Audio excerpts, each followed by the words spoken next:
this little part of inspiration, I'm going to get by reading to you part of Celebrant right at the beginning, second scene.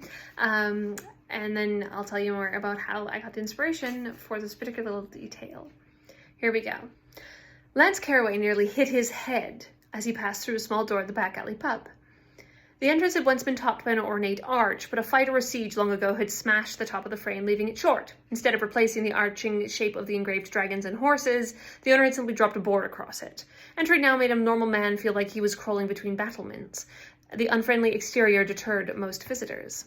After going down 3 steps and through a broken doorway, Lance drew stairs with every step he took into the quiet room.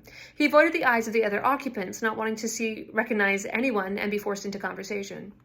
From behind his bar, Gavin opened his mouth, likely to comment on the blue and white tabard Lance wore to identify himself as a guardsman of Gadol. Before a word escaped, he snapped his mouth shut. With a nod of acceptance, he indicated one of the alcoves, and Lance found his way into the concealed seat. Guardsmen who wanted to keep their reputations were never seen talking to Gavin, and certainly not while in uniform. Lance was flattered the old veteran was trying to protect him. The back of the back alley pub extended under the arches of a bridge that had been decommissioned while the river was drained to make room for the growing capital swordwood.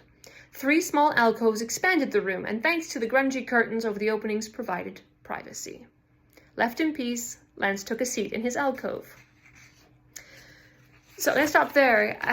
Those alcoves are based on my time in Edinburgh, because Edinburgh is on the side of 2 lakes, and then in the middle is the main city. But as the city grew, the loch was drained.